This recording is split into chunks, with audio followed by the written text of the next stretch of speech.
18 जनवरी से 23 जनवरी के बीच आपका एग्ज़ाम कंडक्ट होना है।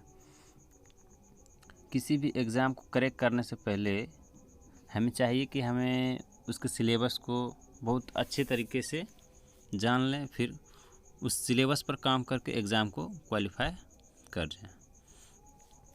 यदि मैं बात करूं एयरफोर्स इंग्लिश सिलेबस की, जिसे हम 2 पार्ट में बांट सकते हैं। एक पार्ट में आपका ग्रामर आ जाएगा, एक पार्ट में आपका वोकेबलरी आ जाएंगे।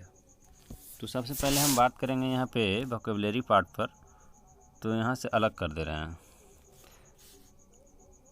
सबसे पहले बात हम लोगों को देखना पड़ेगा अनसीन पैसेज। अनसीन पैसेज जिसे हम पैराग्राफ भी कहते हैं, यहाँ से हमारे 4 से 5 क्वेश्चन फिक्स है।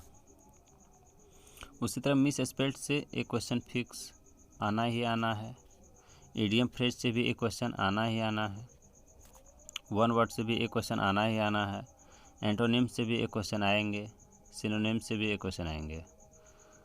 तो टोटल देखा जाए तो इधर से हमारे 4, 5, 6, 7, 8, 9 से 10 सवाल हमारे वर्ड पावर से आएंगे। अब बात रही ग्रामर की, तो ग्रामर में कुछ ऐसे चैप्टर हैं जहाँ से सवाल आना ही आना है। कुछ ऐसे चैप्टर हैं जिसे आप इग्नोर कर भी सकते हैं कुछ दिन के लिए, ना कि पूरी समय के लिए, क्योंकि पढ़ना हमें सब चीज़ें कहीं से भी क्वेश्चन पूछ सकता है, लेकिन कुछ दिन के लिए आप इग्नोर कर सकते हैं। तो सबसे पहले इम्पोर्टेंट चैप्टर की बात करते हैं, फिर सारे के सारे चैप्टर को लेकर चलेंगे।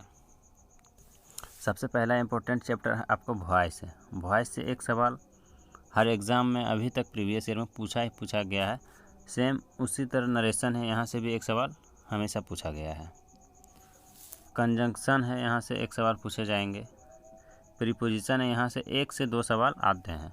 प्रीपोजिशन की बात करें तो यहाँ पे फिक्स प्रीपोजिशन पूछे जाते हैं। एयरफोर्स के एग्ज़ाम में फिक्स प्रीपोजिशन पूछे जाते हैं, तो इस पर ज़्यादा ध्यान नहीं देना है, याद कर लेना है।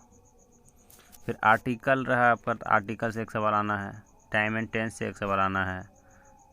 सिंटेक्स से भी एयरफोर्स के नज़रिए से देखा जाए तो इम्पोर्टेंट चैप्टर है, लेकिन नेवी के नज़रिए से देखा जाए तो इम्पोर्टेंट नहीं है। रिमूव टू से कभी कभी पूछ दिया करते हैं, कभी कभी प्रोनाउन से पूछ दिया करते हैं। और कॉमन एरर से हमारे, यानी किसी भी चैप्टर से कॉमन एरर पूछे जाएंगे तो 1 से 2 सवाल हमारे कॉमन एरर से आते हैं। अब बात करें इधर 3 पार्ट जो हम लिखे हैं साइड में, तो ये हमेशा देखा गया प्रीवियस ईयर से 2 या 3 साल से देखा जा रहा है कि ऐसे सवाल आते हैं। Which of the following is noun, pronoun, verb, adverb, यानी कि which of the following is लिख के ऑप्शन में देगा नाउन है, प्रोनाउन है, वर्ब है, एडवर्ब है। आप वहाँ पे अपने ऑप्शन के अनुसार काम करेंगे। और एक सवाल यहाँ से आता है सिंगुलर से प्लूरल बनाने के लिए। यदि सिंगुलर से प्लूरल बनाने के लिए नहीं दिया तो मेल से फीमेल पूछ देगा।